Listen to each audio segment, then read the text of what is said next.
After you verify the property you want to get, the next thing you need to verify is who you're getting it from.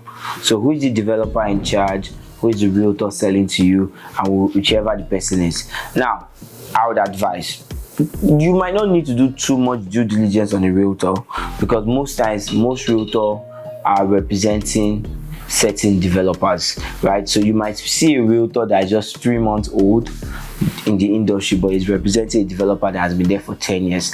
Now, the main thing for you to check with this relationship is what account are you paying into. If you are paying into the realtor's account, you do your due diligence on the realtor. If you are paying to the developer account, you do your due diligence developer account on the developer. So the question you usually ask is, ask the realtor, who is the developer on this project. Most times they will just tell you, so you can now actually check them. Now, one of the first check you do is, maybe they send you an account number, you see the company name, is you go on cac.gov.ng and actually check, is this company registered. Once you see the company there, they will most likely register for them to have an account number. On CAC, you can actually pay and get a copy of their documents and see who the shareholders of the company are. You can actually know who owns what and how many percent share each person owns, and be able to do further due diligence on those specific owners. Now, one interesting way you can get as much information as you need on both the owners and the company itself is doing a simple Google search. You will be shocked how much you can find on Google. There was one time we were investigating certain tenants, because usually when we rent to people, we do due diligence on them, and this particular tenant applied to stay in one of our properties, and we just took his name, searched it on Google. Guess what came up? EFCC. Turns out he was arrested in 2022 for internet fraud and other related matters, and EFCC published it on the internet. And immediately we saw that, we know this is not the kind of guy we want on our property. And the same thing you can do for all these companies you work with.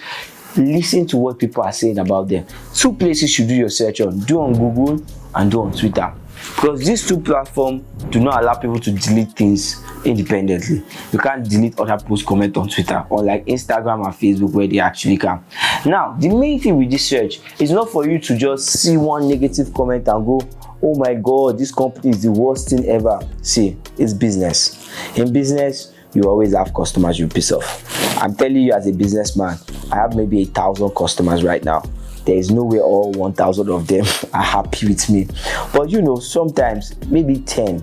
Now, the idea is this: you need to know before you enter. That's the whole point of this due diligence. Not for you to run away at every sign of negativity. No, it's for you to know what you are entering.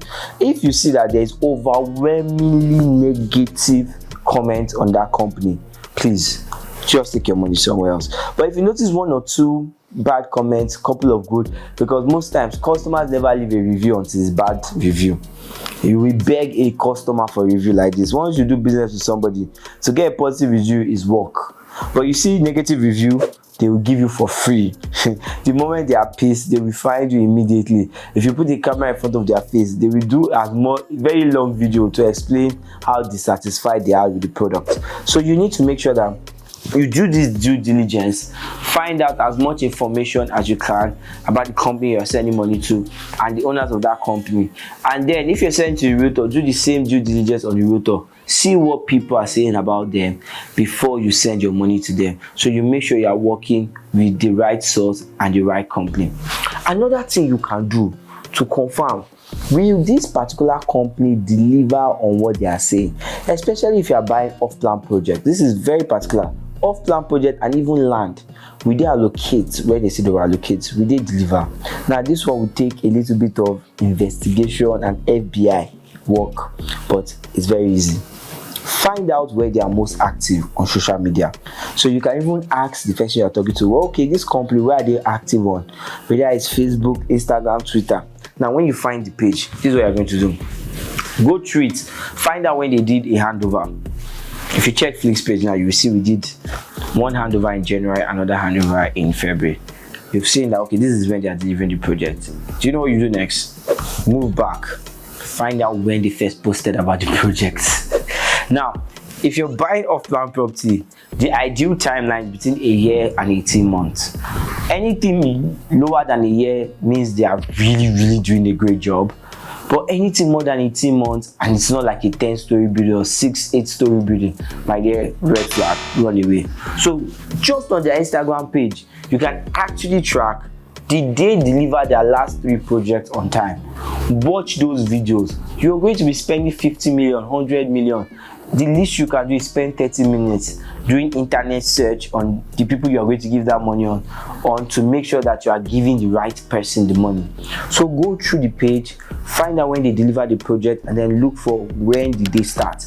If you scroll, you'll be surprised what you will find out.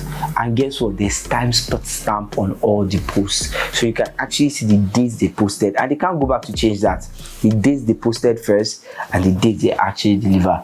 And if you watch some of the videos, you can even see what they promised, what time they said they were going to deliver, to know, are these people doing it right, or should I take my money somewhere else before I start screaming that I know in the future? So when you take these steps that I've explained to you, verifying the property very, very well, and verifying the company or the person you're buying to very interesting detail, you are not just buying random properties and hoping your money will work for you. You are actually now making smart investments that will save your future. Now, if you like this video, share with your friends that have invested, your diaspora friends and people you know. This video will be very, very helpful for. And you can also comment, what would you like for us to talk about? What are you currently struggling with? Until the next time, I am Bright Okereke. I'll see you in the next video.